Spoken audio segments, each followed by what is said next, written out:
warahmatullahi wabarakatuh. Waalaikumsalam warahmatullahi wabarakatuh. Alhamdulillahirrahmanirrahim. Yang pertama saya ucapkan terima kasih kepada teman-teman rekan sejawat yang telah meluangkan waktunya untuk mengikuti destinasi pemahaman dan pengalaman penerapan budaya positif. Nah, di sini saya sebagai calon guru penggerak ditugaskan ada beberapa hal yang memang bahasanya mengimbaskan apa yang telah didapatkan dari pengalaman-pengalaman di modul 1. Nah, di modul 1 itu ada namanya budaya positif. Budaya positif itu bagaimana caranya kita, ya, ada hal-hal yang mungkin memang sudah kita alami, yang sudah kita kerjakan, tapi kita belum tahu oh ini ranahnya kemana. Ranahnya ada bagian-bagian yang memang nanti ada poin-poinnya yang nanti akan saya jelaskan. Nah, di sini saya bertugas sebagai calon guru penggerak, ya, di unit SMP 2 Kluy akan melakukan diseminasi. Silakan. Tujuan pendidikan. Tujuan pendidikan itu kenapa sih ada namanya pendidikan? Ya, kenapa ada kata-kata pendidikan juga? Nah, menuntut segala kodrat yang ada pada anak-anak agar mereka dapat mencapai keselamatan dan kebahagiaan yang setinggi-tingginya, baik sebagai manusia maupun sebagai anggota masyarakat. Menurut filosofi pemikiran Ki Hajar Dewantara, pendidik diibaratkan seorang petani atau tukang kebun, dan murid adalah benih tanam yang ditabur petani. Nah, apa kalau sudah diistilahkan sama Ki Hajar Dewantara? Kalau ada petani, ya, petani yang handal, yang tahu mengolah lahannya, ya, yang lahannya itu subur, nah pasti yang dihasilkan itu baik, seperti itu. Nah, begitu juga kita di ranah pendidikan. Kalau gurunya baik, ya, nanti menciptakan benih-benih itu yang baik juga akan menghasilkan keluaran-keluaran yang kita harapkan, seperti itu. Baik, ini next. Nah, di sini ada konsep budaya positif yang ada di modul 1.4 yang telah kami pelajari di LMS. Yang pertama ada disiplin positif dan nilai-nilai kebajikan universal. Kedua, teori motivasi, hukuman dan penghargaan, lalu restitusi. 3, keyakinan kelas. 4, kebutuhan dasar manusia dan dunia berkualitas. 5, restitusi 5 posisi kontrol. Yang keenam, restitusi segitiga restitusi. Ya, nanti ini penjabarannya akan saya jelaskan di poin-poin berikutnya. Nah, yang pertama di eksplorasi konsep ini disiplin positif dan nilai-nilai kebajikan universal. Oke. Baik. Nah, ini ada beberapa pertanyaan tematik ya. Mungkin untuk bisa kita tanyakan pada diri kita juga. Ada pilihannya setuju atau tidak setuju. Nah, yang pertama, hukuman dapat mendisiplinkan anak. Setuju atau tidak? Tidak. Kita memberikan anak-anak itu selalu hukuman, bentuknya hukuman. Ya. Kemudian yang kedua, pemberian hukuman dengan hal positif seperti membaca atau membersihkan halaman sekolah dapat meningkatkan disiplin anak. Ini setuju apa enggak? Tidak setuju. Tidak setuju. Tidak. Ya.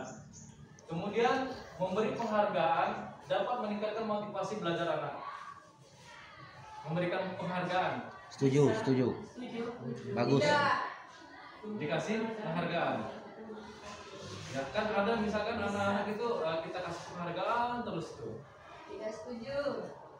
Ada yang tidak setuju, ada yang setuju. Nah, kita udah dulu dari pertanyaan tematik ini ya. Ada namanya hukuman dan memberikan penghargaan. Baik. Nah, ini ada namanya perubahan paradigma. Ya, paradigma itu maksudnya apa yang konsep dari pemikiran kita. Ya. Di sini ada kegiatan kepalkan tangan. Ya, ini bisa kita coba. Ya. Ada A dan B. Anda dan teman Anda. Misalkan dari kawan-kawan sendiri. Nah, sobatlah cari kertas kecil, tuliskan benda atau sesuatu yang sangat berharga untuk Anda. Letakkan di salah satu tangan Anda dan genggam benda atau sesuatu tersebut dengan gaya, buatlah sebuah kepalan. Teman Anda atau yang sebelah Anda itu akan mencoba dengan sekuat tenaga, dengan berbagai cara untuk meminta Anda memberikan benda tersebut. Nah, kemudian si B membujuk, mengancam, menghardik, merayu, atau menyuap agar supaya dapat membuka kepalan tangan Anda. Nah, ini bisa kita praktikkan, misalkan ya. Jadi nanti ini kita coba dari teman-teman sekalian yang berpasangan, nanti Pak Aulia bisa sama Ibu Nondi. Nah, ini berdua sama Ibu Titin. Jadi nanti ada kita membayangkan saja ya, yang tangan A sama tangan B. Ini harapan kita yang prinsip dalam hidup kita yang nggak boleh kita eksplor sama teman-teman ya. Ini ada kepalan kita ini yang memang kita butuh eksplor. Nah, tapi kita genggam satu tangan aja yang memang prinsip hidup kita yang tidak boleh yang sangat berharga, yang nggak boleh diambil sama orang lain ya. Nah, ini bisa menurut Bapak Ibu, ini praktiknya ya, praktiknya menurut Bapak Ibu, kalau harapan kita atau yang sangat berharga bagi kita, kalau ini direbut sama orang seperti apa? Tidak terima. Yang kemudian itu kan ada misalkan dirayu-rayu sama temennya, ayolah buat saya aja, ya. Ayolah. Nah, tapi upaya tetap kita kan tetap mempertahankan apa yang kita genggam itu tadi, ya. Oke, berikut. Dari masalah itu tadi, ya, permasalahan misalkan yang memegang tangan tadi, pertanyaan pertama ada dan kedua itu bervariasi antara yang bersedia membuka dan ada yang tetap bertahan menutup kepalan tangannya. Misalkan yang bertahan dia tetap dia pada prinsipnya. Nah, yang tidak bertahan mungkin ada kedekatan emosional dengan seseorang itu, ya udahlah kita bagi, ya udahlah bukaan, atau nggak dibuka semuanya tapi sedikit aja. Ada, karena ini kan prinsip hidup kita yang sangat berharga bagi kita. Kemudian juga pertanyaan ketiga, siapakah yang sesungguhnya memegang kontrol, ya, yang menutup kepala tangan atau yang berusaha dengan segala cara untuk membuka kepala tangan rekan kita. Nah, dalam artian yang sangat berharga tadi kan kita kan berpasangan tadi, ya, berpasangan. Kemudian ada yang berpasangan tadi yang merayu, ya, yang merayu, yang tadi menyuap, kemudian juga memberikan imbalan seperti ya udahlah untuk saya aja. Nah, yang kontrol itu yang mana? Yang kita yang bertahan atau yang merayu tadi? Itu dia yang pertanyaan ketiga. Jawabannya tentu kita sendiri yang memegang kontrolnya. Ya, nggak mungkin dong kita punya prinsip itu kan karena kita diatur dan segalanya kan nggak mungkin. Kemudian juga apakah kita membuka atau menutup kepala tangan kita? Ini bergantung pada diri kita masing-masing sesuai dengan kebutuhan dasar kita saat ini. Nah, oke, lanjut lagi. Ini ilustrasi guru mengontrol murid. Ya, kalau tadi buat prinsip hidup kita, ini kita sebagai guru yang mengontrol untuk kepada murid.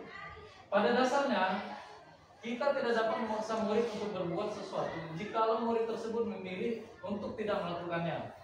Ya, ini dasarnya ini. Ya, kita nggak bisa maksa murid. Ya. Kemudian walaupun tampaknya guru sangat sedang memegang kontrol perilaku murid, hal ini yang terjadi karena murid sedang mengizinkan dirinya dikontrol.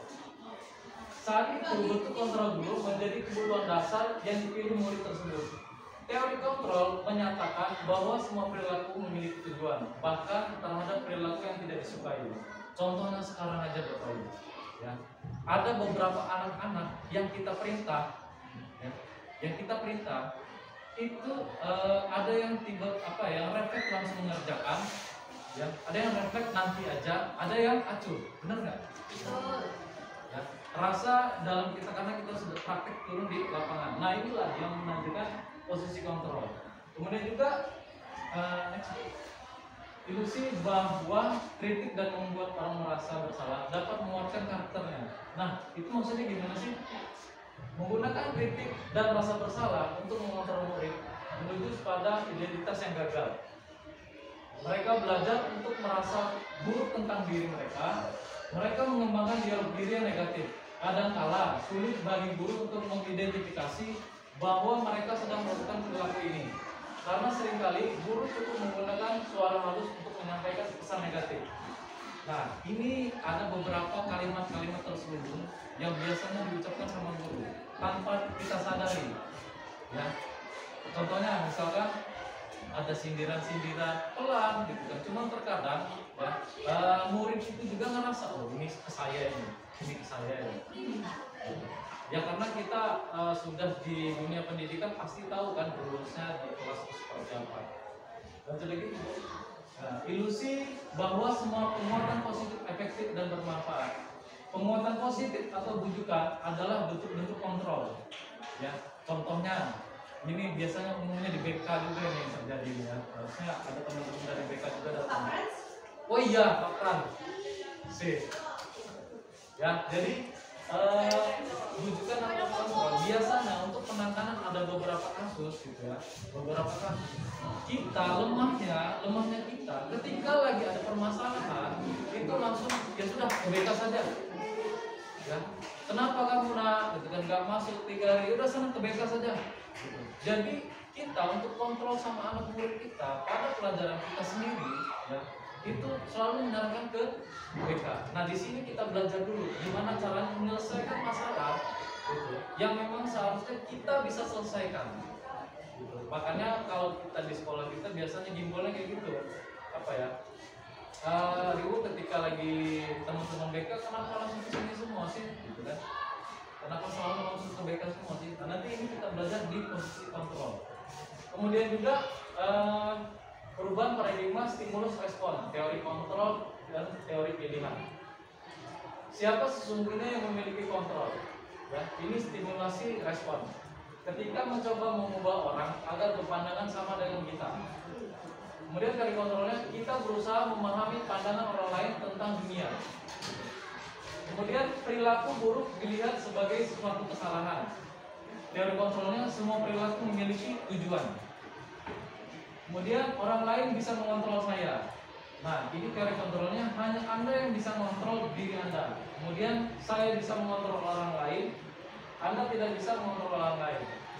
Stimulus responnya pemaksaan ada pada saat bujukan gagal. Kemudian yang teorinya kolaborasi konsensus menciptakan pilihan-pilihan baru. Lalu model berpikir menang atau kalah dan model berpikir menang atau kalah. Nah nanti di sini kita saya jabarkan lagi ada beberapa materinya. Ini dari disiplin positif ya. Disiplin positif. Menurut teori kontrol atau teori pilihan dari Dr. William Glasser, ini dibagi-bagi menjadi Anda tidak bisa mengontrol orang lain. Kemudian juga semua perilaku memiliki tujuan. Lalu model berpikir menang dan menang. Kemudian kolaborasi konsensus menciptakan pilihan-pilihan baru. Oke. Setelah kita mempelajari teori-teorinya dari budaya positif, nah ini apakah makna disiplin? Jadi disiplin sendiri artinya belajar. Kemudian juga makna asal dari kata-kata konotasi atau dengan disiplin diri dari murid-murid dari Socrates dan Plato. Memang ini teorinya kalau kita zamannya kuliah dulu itu di dalam perkembangan peserta didik. Ya, itu ada materi-materi kita kuliah dulu untuk penanganan kepada psikologisnya ke anak-anak.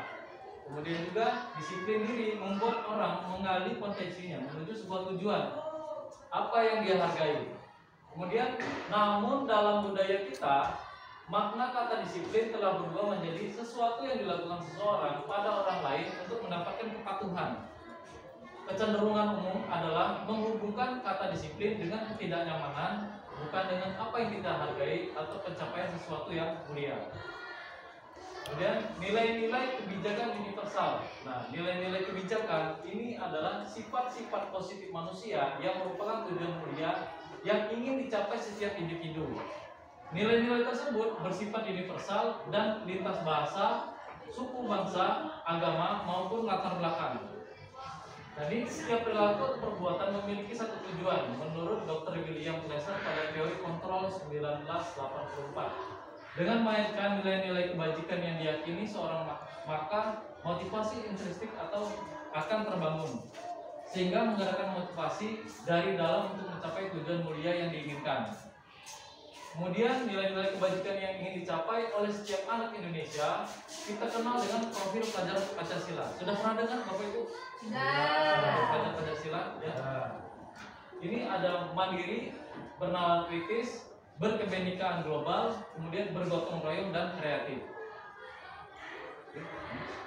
Yang kedua adalah teori motivasi, hukuman dan penghargaan, kemudian restitusi. Teori motivasi perilaku manusia dibagi menjadi dua macam, yaitu motivasi eksternal dan motivasi internal. Nah, bagaimana dari perbedaan itu? Teori motivasi perilaku manusia yang pertama untuk menghindari ketidaknyamanan atau hukuman. Ya, apa yang akan terjadi apabila saya tidak melakukannya? Kemudian itu motivasi eksternal. Lalu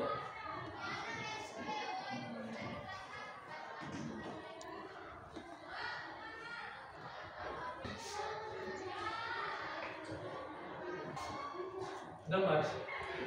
Oke, lalu untuk mendapatkan imbalan dari orang, ya tadi maksudnya dari perilaku manusia, kita bagaimana caranya untuk meningkatkan disiplin kita, ada dari eksternal dan maupun internal. Nah, kemudian juga untuk menghargai diri sendiri, itu faktornya dari internal. Nah, ada kata-kata merdeka. Pernah dengar kata-kata merdeka? Pernah. Nah, menurut Bapak Ibu, merdeka itu seperti apa? Bebas. Bebas. Ada lagi? Selain dari bebas? Bahagia, senang. Bahagia, bebas, bahagia, senang, riang, ya. Gembira. Ya, tidak ada aturan, bebas. Ya, itu persepsinya kan masing-masing. Nah, sebenarnya merdeka menurut Ki Hajar Dewantara, merdeka itu sendiri artinya adalah tidak hanya terlepas dari perintah, ya, tidak hanya terlepas dari perintah, akan tetapi juga cakap membuat memerintahkan diri sendiri.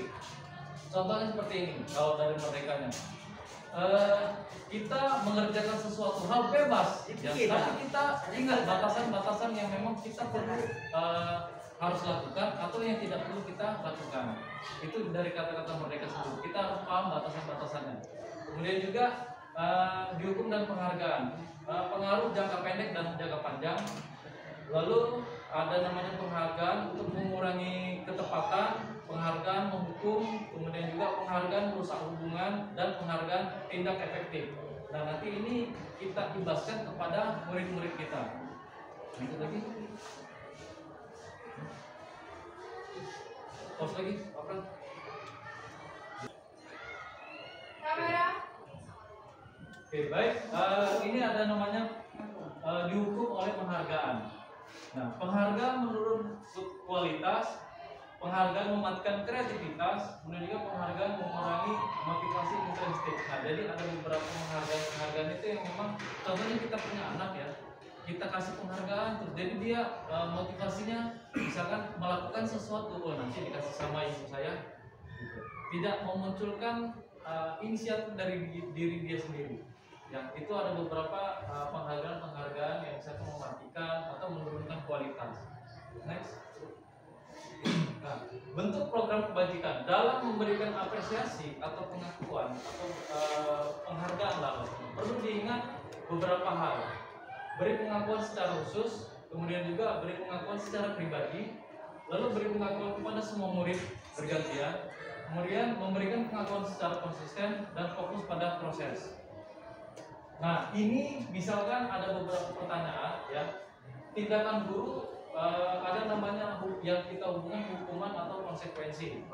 Misalkan mencatat 100 kali dalam buku, dalam kalimat saya tidak akan terlambat lagi karena terlambat ke sekolah. Nah, itu termasuk hukuman atau konsekuensi? Hukuman.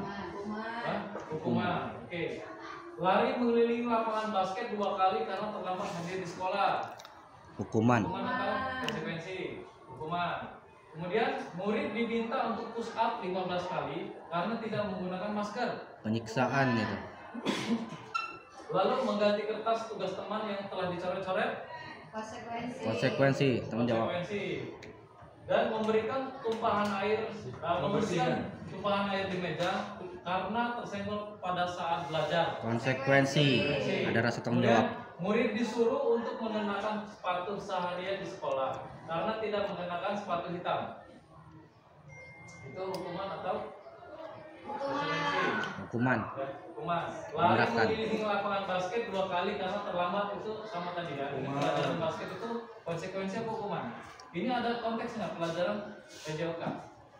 Konsekuensi. Ya, konsekuensi. Jadi coba langsung aja. Nah, ada beberapa yang hukuman dengan konsekuensi. Ya, hukuman itu yang langsung kita berikan. Ada namanya tadi kita kita pelajari tadi. Namanya hukuman itu mematikan kreativitas. Ya. Nah, ini ada namanya konsekuensi juga, mengganti kertas tugas teman yang sudah dicoret-coret. Itu konsekuensinya seperti itu. Dia mau nggak mau harus ganti.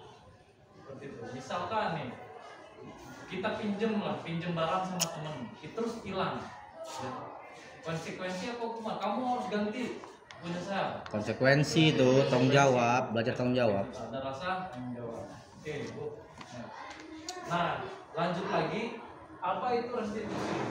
Ya, restitusi tadi sudah mulai dikenalkan kan di bahasan-bahasan yang pertama.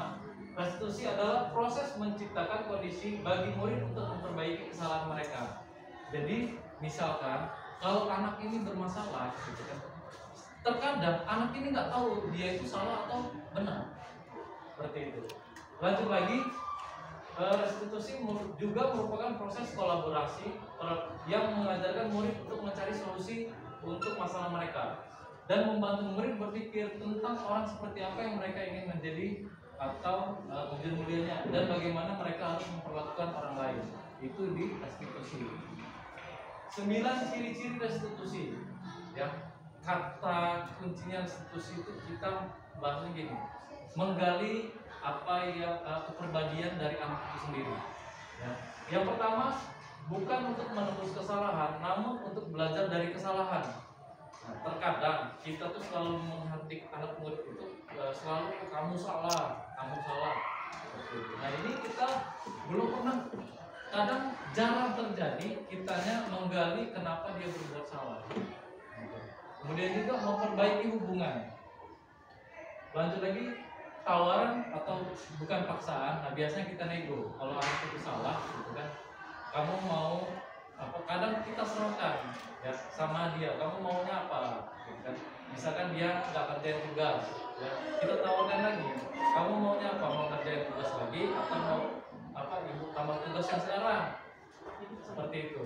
Ya, itu bentuk tawaran. Kemudian restitusi menuntun untuk melihat ke dalam diri.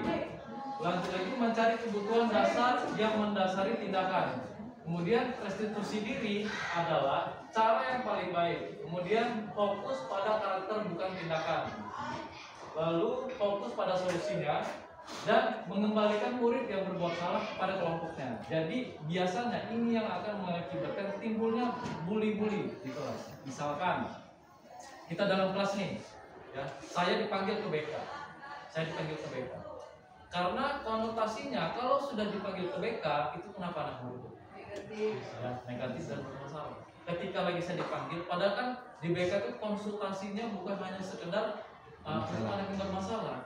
Boleh anak itu, misalkan saya kelas 9, saya ke BK konsultasi, Pak, saya ini mau sekolah di mana ya Pak ya? Boleh.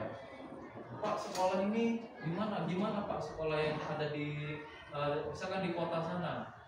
Kira-kira cocok nggak Pak dengan prestasi saya, karakter saya, bisa menunjang nggak kami ke sana? Itu juga bentuk konsultasi.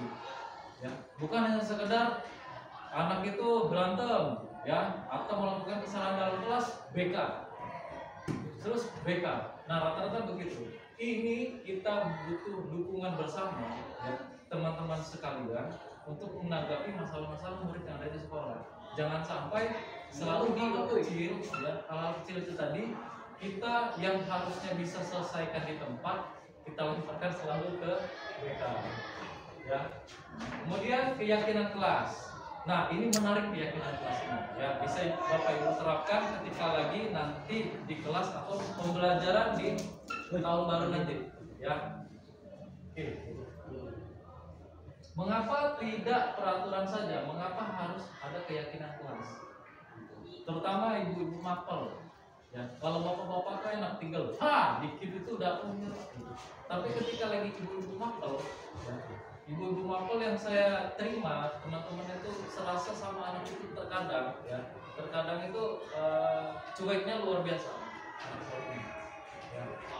Kalau diperjas, iya, Pak, ayo. Terkadang, ya, teman-teman bisa lihat sendiri, anak-anak itu kadang baru duduk, gurunya baru duduk aja, ya, belum bel, udah, Pak, ayo. Tapi rata-rata ketika lagi belajar di kelas itu kita belum punya konsep namanya kesepakatan bersama. Itulah tadi namanya keyakinan kelas. Lanjut lagi, mengapa kita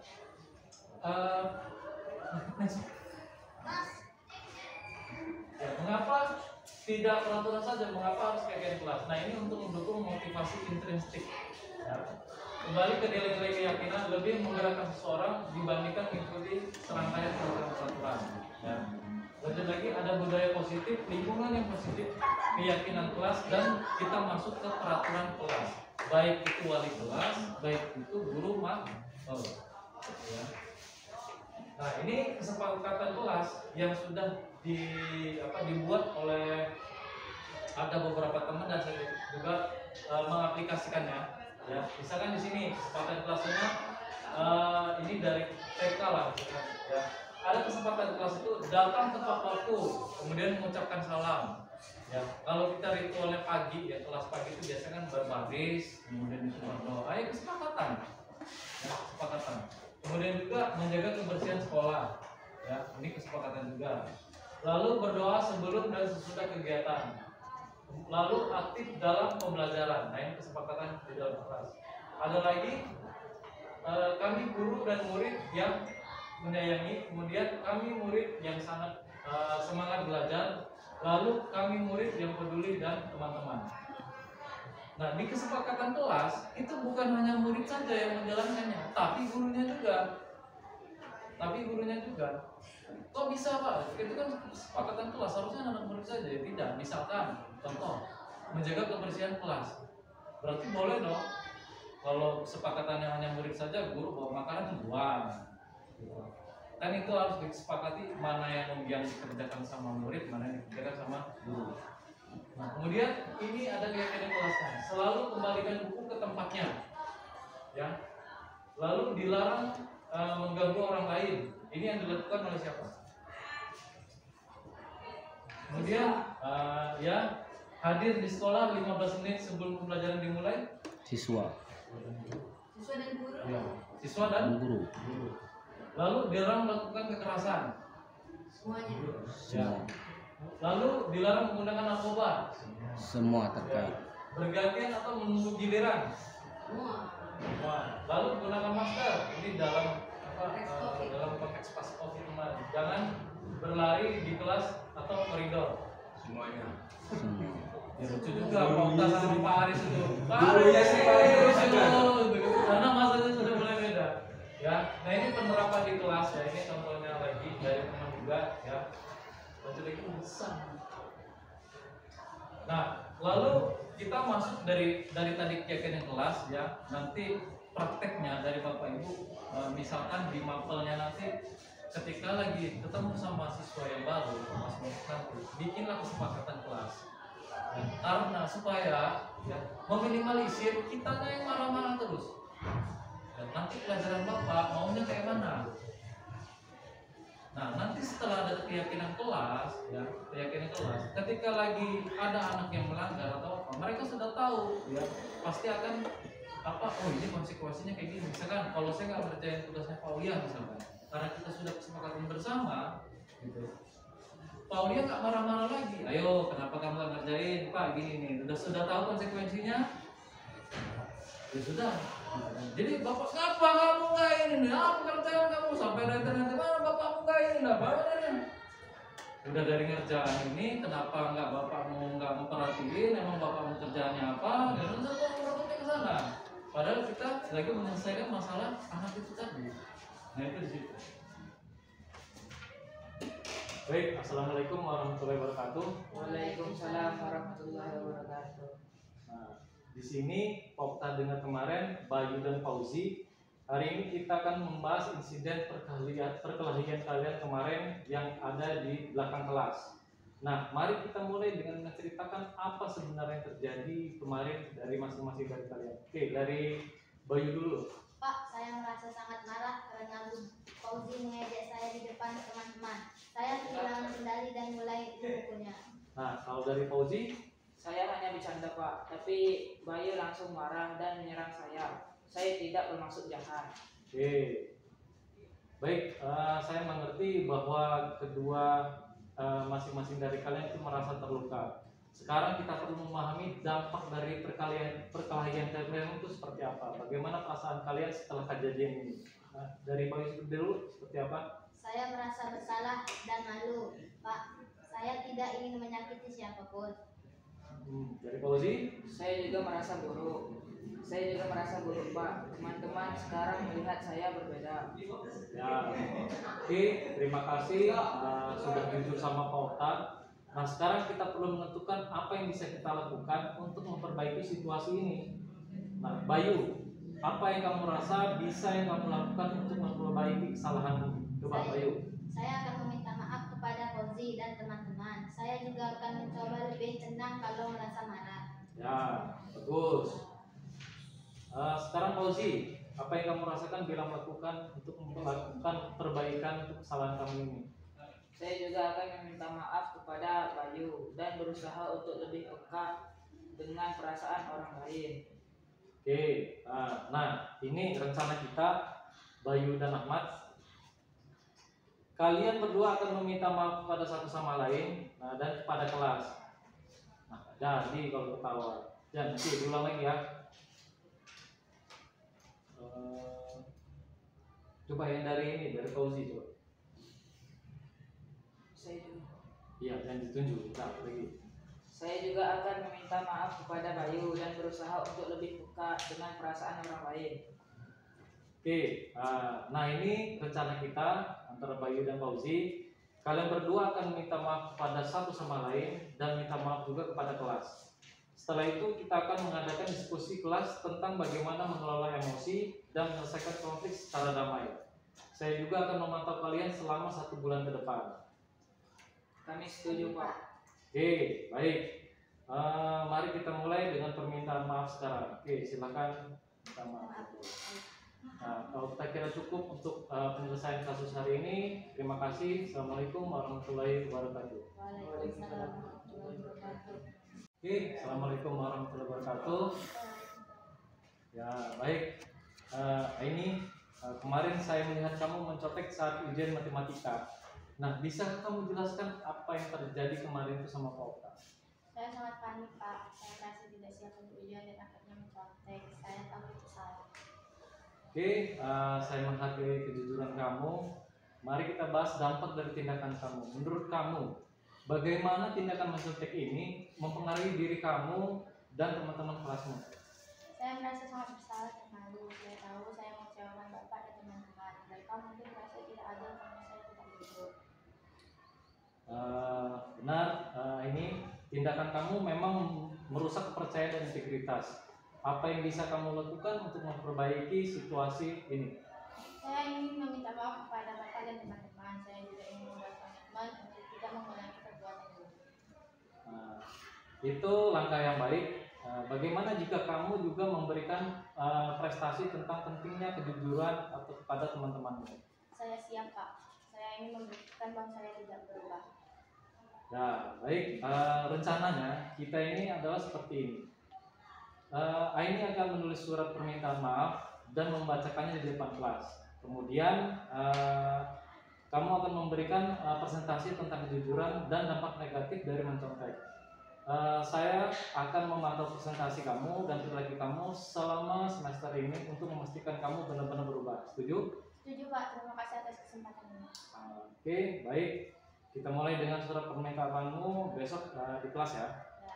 Oke, cukup untuk pertemuan kali ini. Assalamualaikum warahmatullahi wabarakatuh. Waalaikumsalam warahmatullahi wabarakatuh. Lanjut lagi kebutuhan dasar manusia. Nah, ini apa yang menyangkut dengan kata-kata merdeka tadi?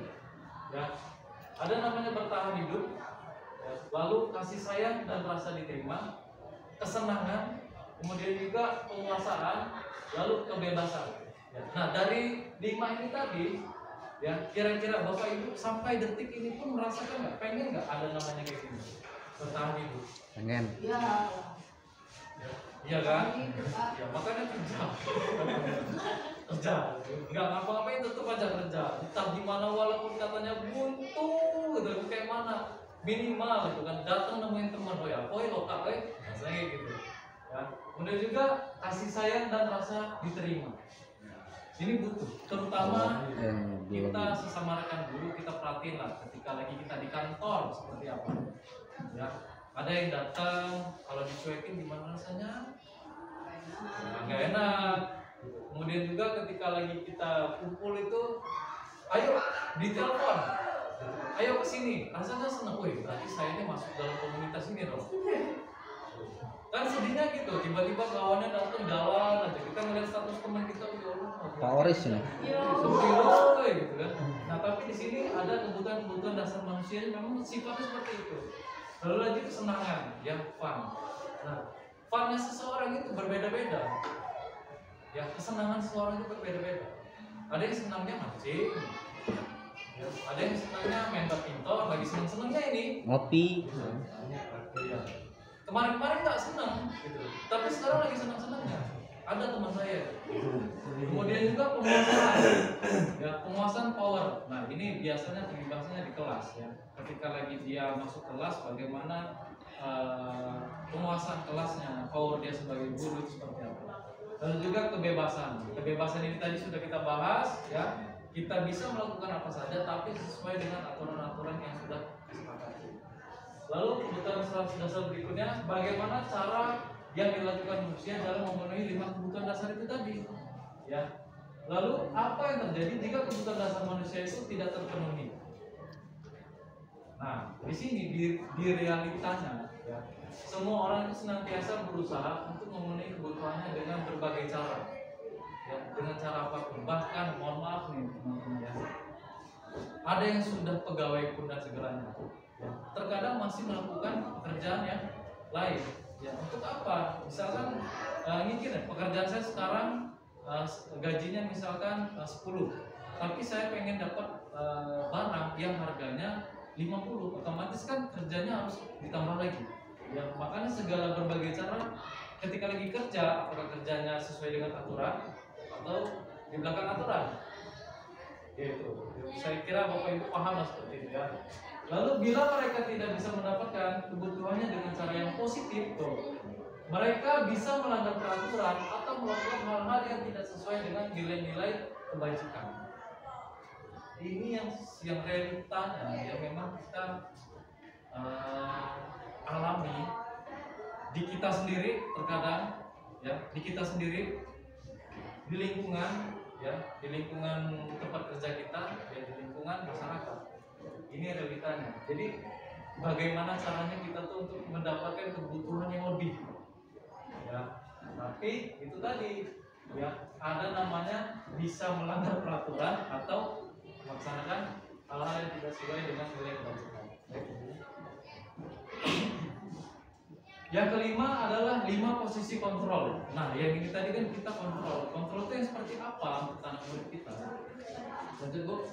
Menurut Diana Sedar Berhasil, dalam buku restitusi itu mengungkapkan bahwa guru perlu meninjau kembali penerapan disiplin di dalam ruang-ruang kelas mereka selama ini. Apakah telah efektif? Apakah berpusat atau kan berpusat itu dalam artian itu berpusat pada murid. Nah, kemudian juga memerdekakan murid dan mendirikan murid. Lalu bagaimana dan mengapa?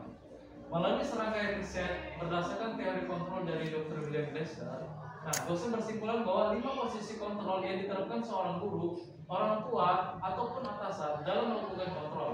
Kelima kontrol tersebut yaitu ada namanya penghukuman, pembuat rasa bersalah, sebagai teman, kemudian juga pemantau dan manajer. Nah, di posisi kontrol, misalkan ini ada masalah di guru yang berbuat, ya, guru yang berbuat di perusahaan. Kemudian ada namanya identitas yang gagal, kontrol dari luar. lalu di bawahnya menghindari hukuman, misalkan menghardik, ya, menunjuk-nunjuk atau menyindir, ya, itu penghukuman. Kamu ini, ya diam, murid itu diam, gitu. Karena apalagi kalau sudah kita tunjuk itu diam. Serasa di kita kalau ditunjuk orang itu nggak enak gitu kan. Maksudnya praktek benar-benar ditunjuk, bukan penunjukan tugas, bukan. Ditunjuk di apa? Fisik. Ya langsung fisik. Lalu ada lagi namanya pembuat rasa bersalah. Ini kita berceramah dan mengata-ngatakan, misalkan seharusnya kamu itu begitu, saya kecewa lah sama kamu. Coba kamu perbaiki lagi nih. Misalkan dia jarang ngumpulin tugas gitu kan, saya kecewa sama kamu. Padahal kita sudah sepakat untuk kalau pelajaran bapak, itu kan kata Islam, selalu mengumpulkan tugas. Nah seharusnya kamu tuh lebih rajin lagi. Nah itu ada namanya pembuat rasa bersalah ya juga. Nah lanjut lagi, ada namanya identitas berhasil dan sukses, kontrol dari luarnya. Ini ada namanya mengharapkan imbalan atau ketergantungan pada orang lain. Yang pertama itu sebagai teman, membuat alasan-alasan yang untuk muridnya. Kemudian juga pemantauan, menghitung atau mengukur. Contohnya kalau dalam kelas itu kita mengukur kemampuan anak, gitu kan. Ya. Kalau menjadi teman, dia membuatkan alasan, masa iya, kadang kan kita ada sama anak murid itu yang ada memang kerasa anak itu bebas sama kita, ya.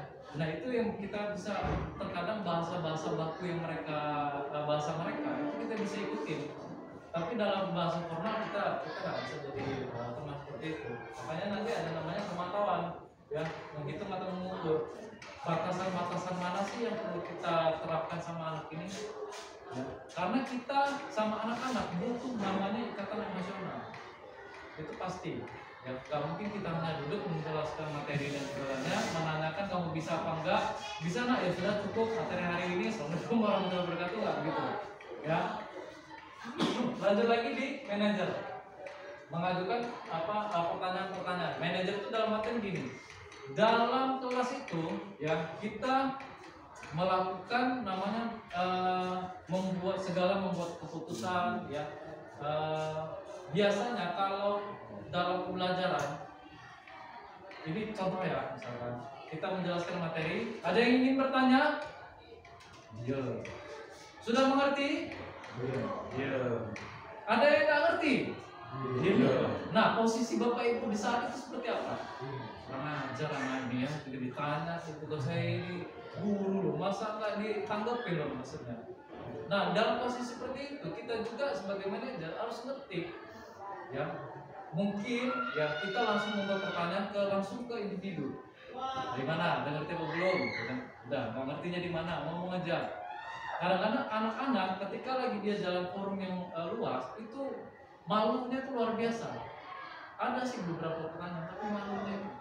Karena untuk mengungkapkan jati diri di khalayak ramai itu butuh memang keberanian yang luar biasa. Ya. Lanjut lagi begini. Nah ini ada video 5 posisi kontrol dari Ibu Dian Sasmiati Rajasa. Mungkin ini videonya ini sudah saya jabarkan ya, sedikit bisa di next aja ya.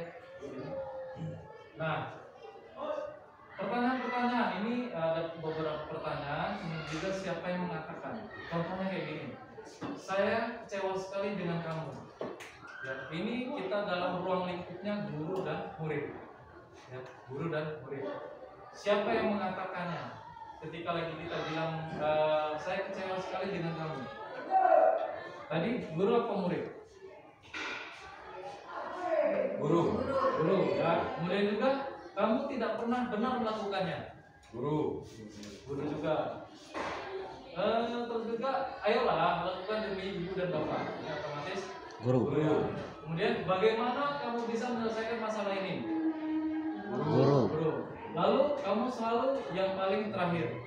Guru. Nah, tapi di dalam siapa yang mengatakan ini nanti masuk ke dalam posisi-posisi kontrol seperti apa? Ya. Nah, saya kecewa sekali dengan kamu. Jadi pembuat merasa bersalah itu tadi dari dunia. Jadi anak itu tadi itu merasanya bersalah.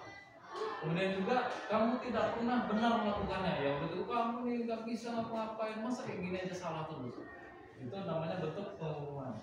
Kemudian juga kata-katanya ayolah lakukan demi ibu dan bapak. Ya itu kita ngerangkul lah, ayolah masa gitu nggak bisa. Ayo tingkatin lagi lah belajarnya. Nah kemudian juga apa kamu mau menambahkan stiker atau bintang hari ini? Nah pemantau. Ya, jadi kita kasih apa ya? Kasih reward biasanya kalau belajar itu. Mungkin kayak begini kemarin ketika lagi destinasi kayak saya menyiapkan pulpen gitu. Ayo siapa ini? Ini pantau nih. Oh orang ini orang ini. Jadi dalam penggalian itu ini yang respon dan segalanya. Nah kemudian bagaimana kamu bisa menyelesaikan masalah ini? Ini sebagai manajer. Manajer itu biasa kan terlalu banyak perintah, tapi bahasa perintah itu memang buat kita semuanya kerja. Ya, ayo kerja. Posnya masing-masing. Itu posisinya manajer.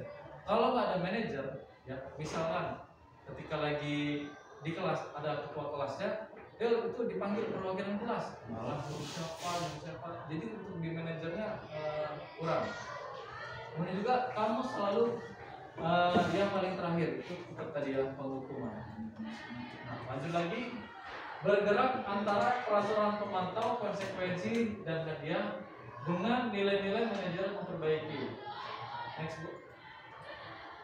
Setelah ini kita masukkan ke segitiga restitusi. Segitiga restitusi itu apa sih? Nah, segitiga restitusi ini merupakan proses menciptakan kondisi bagi murid untuk memperbaiki kesalahannya, sehingga karakter mereka lebih kuat ketika kembali pada kelompoknya. Segitiga restitusi memiliki tujuan untuk merubah orang yang gagal karena telah berbuat kesalahan menjadi orang yang sukses. Nah, ini konsepnya gitu, merupakan proses menciptakan kondisi. Ya, berarti ada proses-prosesnya. Nah, prosesnya itu seperti apa? Ya.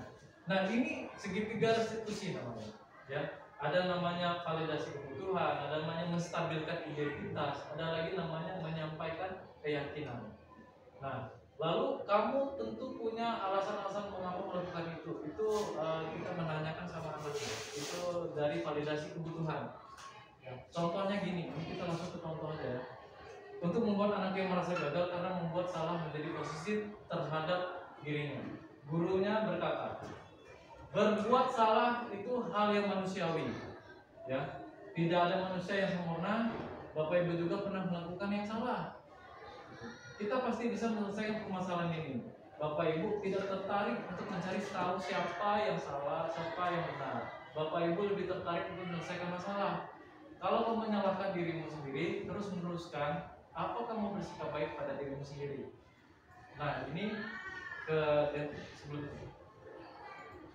Nah, dari kata-kata ini, ya, kata-kata ini tadi untuk penerapannya sama anak murid, ya ini sama dengan apa ya? Kita membutuhkan identitas dirinya seperti apa. Ya, kita memvalidasi juga muridnya seperti apa.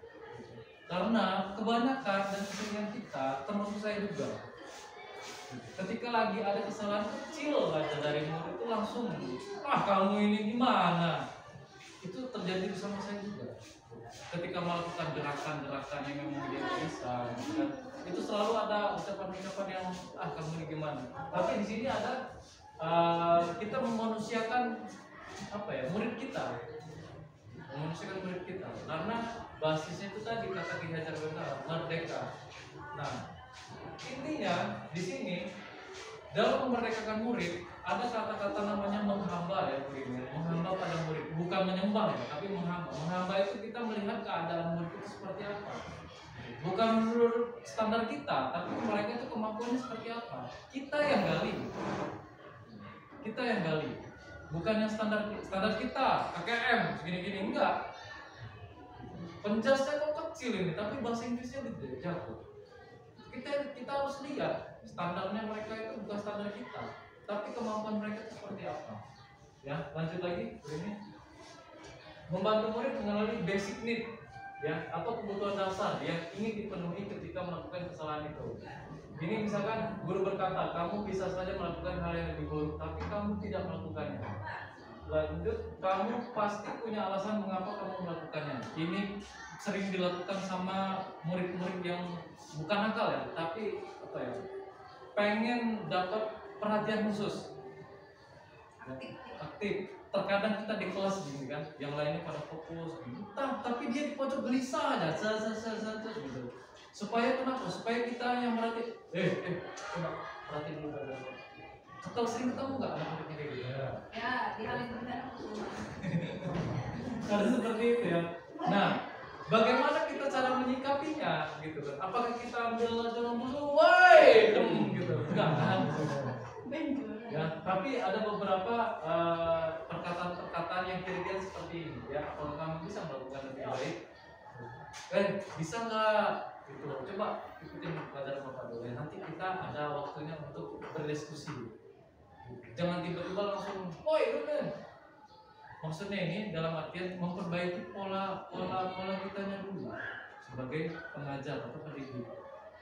Itu terutama bagi saya ya, sering sekali ketika lagi di lapangan itu selalu menghukum anak itu begitu, kamu nggak bisa. Misalkan dia nggak bisa sepak bola tapi polinya jago, bagaimana? Kan kita nggak bisa menghukum ya anak ini nggak bisa main voli, nggak bisa main sepak bola. Sebenarnya seperti itu. Jadi ada kata-kata yang perlu kita sampaikan dengan bijak. Lanjut lagi, menanyakan keyakinan. Ini lagi, apa nilai yang kita percaya di kelas dan sekolah kita? Lalu nilai-nilai universal apa yang telah kita sepakati? Balik lagi ke kesepakatan kelas tadi ya. Kelas yang ideal itu seperti apa sih? Kemudian kamu ingin menjadi anak seperti apa? Lalu apa yang kamu rasakan ketika kamu melakukan itu? Kamu ingin menjadi orang yang seperti apa? Ini beberapa kata-kata pertanyaan yang tapi bukan kita tanyakan di kelas, ini kita ajak untuk pas binatang atau kita panggil personal, itu lebih mengenal sama anak muridnya. Ya. Satu lagi, penerapan segitiga restitusi, ya. Di next saja. Lalu refleksi dan umpan balik. Ini untuk pertanyaan sama Bapak Ibu ya. Hal baru apa yang membuat paradigma saya yang saya dapatkan? Misalkan setelah segitiga restitusi tadi, kira-kira menurut Bapak Ibu, apakah kita masuk dengan pola yang lama untuk langsung mengecas anak, atau kita bisa gali dulu permasalahan anak itu apa? Misalkan ada anak berantem nih berdua, ya, berantem berdua di dalam kelas pelajaran kita. Kita kan nggak tahu apa-apa tuh. Apakah kita langsung lempar ke BK atau kita tanya dulu mereka? Kalau sudah tahu segitiga restitusi tadi, menanyakan dulu kenapa. Gitu. Seharusnya kan bisa selesai dulu di kelas. Gitu. Itu contohnya kenapa harus segitiga restitusi. Nah, lanjut lagi. Ya. Nah, ini kemudian perasaan apa yang muncul selama mengikuti sesi ini. Kemudian khusus mengenai mantan disiplin dan motivasi. Ya. Mungkin dari Bapak Ibu motivasinya ada Bapak, oke lah nanti di tahun ajaran baru bisa dicoba, atau nanti menanyakan sama teman-teman dari CGP seperti apa untuk berkolaborasi ya. Maksudnya berkolaborasi itu kita ngobrolnya apa hal-hal yang perlu kita tingkatkan gitu. Apa yang perlu kita sharing lagi sama teman-teman yang lain. Lalu peran Among seperti apa yang saya telah lakukan selama ini. Among itu dalam artian kita mengomong sama anak-anak itu, terutama teman-teman yang wali kelas ini luar biasa salut. Ya, untuk selain dari mapelnya, mulai dari kesehariannya, mungkin dari individunya anak-anak itu mau harus diperhatiin. Kemudian juga yang ketiga, yang keempat, saya akan menjadi Among yang seperti apa? Apakah setelah mengikuti sesi ini? Jadi apakah kita ada perubahan untuk di sesi berikutnya, untuk di wali kelas berikutnya, atau kita mengajar mengaku di mapel kita berikutnya. Kemudian bagaimana pendapat saya tentang isi materi dan cara penyampaiannya. Nah, saya rasa ini langsung saya jawab aja. Ketika lagi memang kondisional seperti ini, ya kita kondisional dalam penyampaian materinya. Kemudian saran saya untuk materi. Nah, ini menurut Bapak Ibu saya pilih untuk hari ini. Sarannya seperti apa? Saran, masukan. Oke, ini Bapak Ibu saya yang minta saran dan masukannya. Silakan. Dari Pak Pran dulu coba. Diwakilkan sama Pak Oris. Nah, saran untuk saya sebagai pemateri. Oke, baik, terima kasih Pak Oris. Jadi kita nanti disekan. Ya. Kita memang sebagai pendidik memang harus ada namanya peningkatan namanya kemampuan diri, mulai dari hal segi keilmuan, ya, menyikapi emosional murid dan juga menghadapi permasalahan-permasalahan yang terjadi dengan rekan sejawat. Jadi ada beberapa hal untuk kita sampaikan, materi-materi ini selalu berkelanjutan penindasannya. Mungkin nanti di tahun ini ada saya, ada Ibu Rini, ada Ibu Titin yang mendapatkan materi langsung dari penguatan calon guru penggerak. Kemungkinan nanti di Bapak Ibu semuanya mendapatkan penindasan selain dari sesi ini, mungkin ada materi-materi lain yang ada di LMS, misalkan dari pelatihan-pelatihan. Rata-rata semuanya membahas tentang bagaimana cara kita mengaplikasikan di institusi budaya positif itu yang memang sehari-hari terjadi di lingkungan sekolah. Ya, itu seperti itu. Nah, harapan saya Bapak Ibu bisa melakukan perubahan-perubahan, ya, walaupun belum jadi jadi penggerak promotor yang atasan yang tertinggi, tapi setidaknya di dalam ruang lingkup dalam pembelajaran Bapak Ibu sudah bisa menggerakkan dan melakukan perubahan-perubahan yang lebih positif lagi. Mungkin itu dari saya. Untuk terima kasih atas waktunya, atas kesempatannya. Semoga ini menjadikan pembelajaran yang lebih baik bagi kita semua. Amin. Ya Rabbal Alamin. Warahmatullahi wabarakatuh. Waalaikumsalam warahmatullahi wabarakatuh.